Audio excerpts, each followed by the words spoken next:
How can we use reading to improve our life's adventure?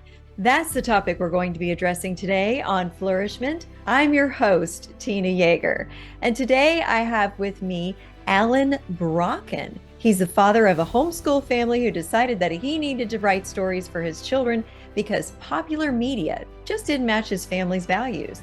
And as that series developed, he felt called to expand it from a story to a multimedia language arts curriculum to help families ensure their children had the skills to become biblically literate. Welcome, Allen. I am so glad to have you on Flourish-Meant today, and I can't wait to talk about this topic of improving our life's adventure with literacy that is faith-centered. Hey, I'm so glad to be here. I appreciate the opportunity. So let's dive into, what does reading have to do with improving our life's adventure, and how can we help our kids improve their life's adventure, more importantly, because that's where you're focused, isn't it? At a high level, I think story is how we learn and understand the world. Like whether it's, stories around the fire long before there was written word, or, now that there is written word, sitting down and becoming absorbed in a story. It just does different things. Quite frankly, a well-prescribed story does different things for your brain than the kind of stream of information that comes from a TikTok that you see these days. And there's really good neuroscience that says reading is much better for your mind overall than just scrolling something or playing a video game, in the sense of it's not activating sort of these short-term neurochemicals that kind of have you all hopped up. It's really just expanding out and helping you, calmly and understand the world. And especially for children, it's really good because it exposes them to ideas and things, especially like vocabulary, that they might not actually pick up on or deal with in the stream of video that we have these days. This is better for our brains as adults and as parents, and it's also better for the brains of our children. It trains our brain wavelengths, actually, in different ways. You have different alpha, beta, gamma, theta brain wavelengths that, depending on how much you use them, get stronger or weaker. So that's part of that brain science that is related to reading being better for our brains. And also, like you mentioned, with linguistic abilities, how can this also help kids develop other skills like compassion and understanding? Well, I think one of the things about story is it gives examples of what other people do in different situations, right? And I think one of the challenges we have in the popular media, or why I started writing books, was if you look at the family dynamics in a lot of the popular media, it's just not what family looks like, at least not the family I grew up in, right? I mean, as tough as life was growing up on sort of this tough farm crisis area I did as a kid, my dad was not incompetent. He was not, complete fool, or any of the things you see pop dads and, whether it's Homer Simpson or the guy in Family Guy or whatever. Like what you see in popular media today is a dad's an incompetent fool, or completely absent or something like that. And then mom's a lot of times just the bad guy in the story.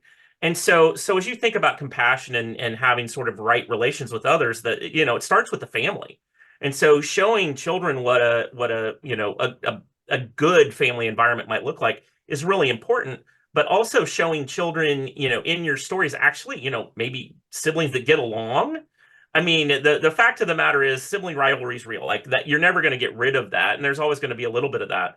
But if all your popular media does is show like, I mean, my biggest example is Home Alone. I don't know if you remember that, but like the older siblings just hated the little kid. Like it was a horrible environment. And so who really wants their kids to read stories like that, where the siblings all hate each other and inherently are combative and dismissive and mean to each other?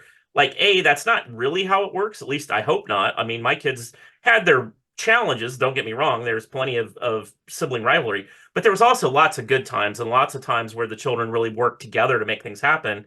And so I think, finding stories that are uplifting, finding stories where the children are working together as a team to solve problems, not being adversarial to each other, is good for our kids. And it's something they need to see, that example. So it's not just that your kids are reading. And I think that's an important point that you're making, that our kids can be exposed to all kinds of material, both in print and online, but it's the type of content, the type of relationship modeling that they're being exposed to. Oh, absolutely. There's a certain extent of garbage in, garbage out. If all your children see are sort of combative, anti-sibling content, if that's all they ever see, how else are they going to understand sibling relationships? If the media and what they see around them all the time is like that, then why wouldn't they have horrible relationships with their siblings? And we are seeing in our culture a growing number of families that are not engaged in healthy relationships within the family around us. The kids may be exposed to these in their communities. And if they're in public school, they're going to be exposed to that. So, how do we help our kids with these family friendly stories be able to reach out better to the kids that aren't in those situations and still be compassionate to families that are not experiencing healthy relationships at this moment? Yeah, I think, one of the things is just modeling that compassion, right? I like one of the pieces of feedback I got from like my narrators. Well, actually my sound engineer. So I have audiobooks for my books, right? And the sound engineer has to listen to everything over and over and over again. And what he said he liked is, the kids are real in my stories. Like they have real personalities, they have real struggles that, when things are really bad, they cry. Like they have that kind of stuff. But at the same time, he was like, what you see in those kids is navigating through in their own heads. How do I deal with my sibling? How do I deal with this external person that's not doing it?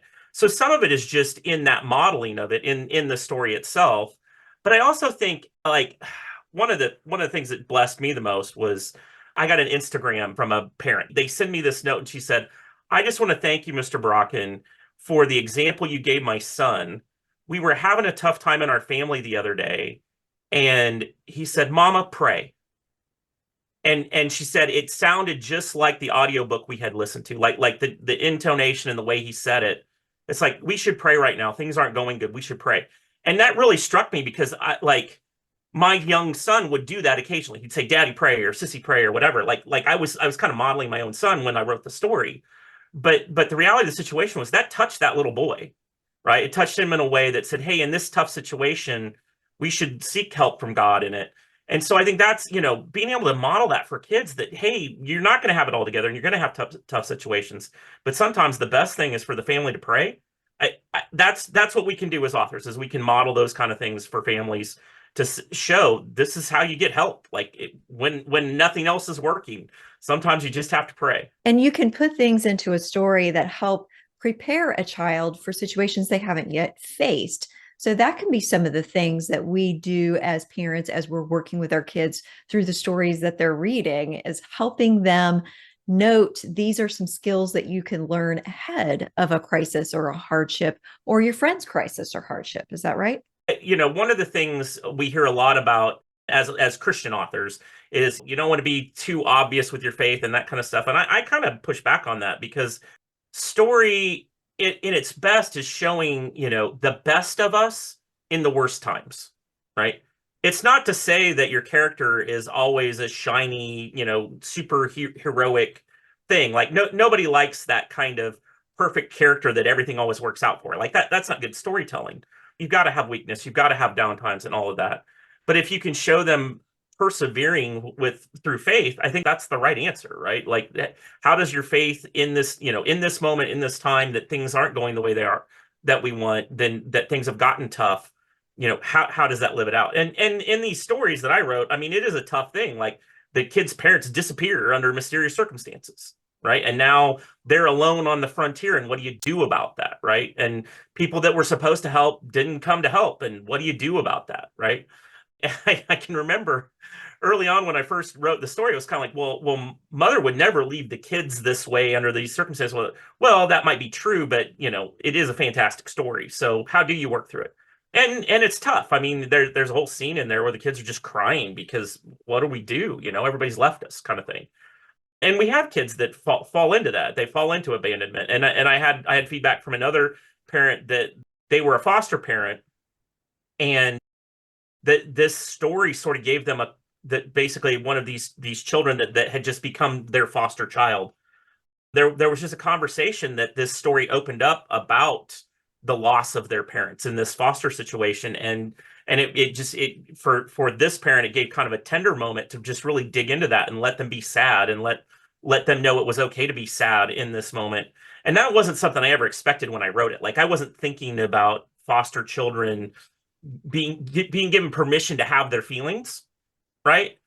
But that's what I got. Like, that's feedback I got. And same thing, like, I never expected, a mom to say, hey, my child decided to pray at this and she thought it was from the book. So we've got to work, especially for children's books, to show them the best of who we can be in the worst situations. That's great, because you need to have authentic characters. You need to have authentic crises and emotional situations so that kids can learn to work through their own emotions and their own struggles in the context of a story where it's nice and safe, and it gives that open door for a conversation. So I love that you're bringing that out as a way that we can authentically help our children deal with their life's adventure through the adventure in a story. How can people access the story adventures that you offer, Allen? So if you go to towersoflight.net, you're going to find my website, and it's got different styles of my story. That is to say, there's just some family reading. You can go grab a paperback and read it to your kids. But we also have audiobooks and like dedicated audiobook players. We've partnered with the Mega Voice audio Bible company to provide these dedicated players. And then we also have homeschool curriculum. And so, speaking of some of these values and some of these underlying like discussions, our homeschool curriculum not only helps for language arts, like it's a language arts program. In April of this year of 2024, we'll have like a full year. We'll have 24 weeks of content, but each day of content has these deeper questions that talk about, in this situation, what was the right thing, or why did this happen?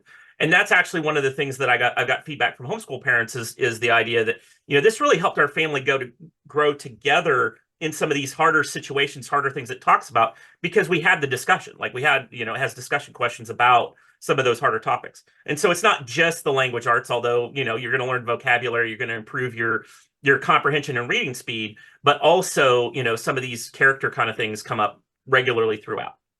I hope that all of you listening were encouraged to enhance your child's adventure and your own adventure as an adult by reading the right materials. And of course, I also hope that you come back for the next episode of Flourish-Meant.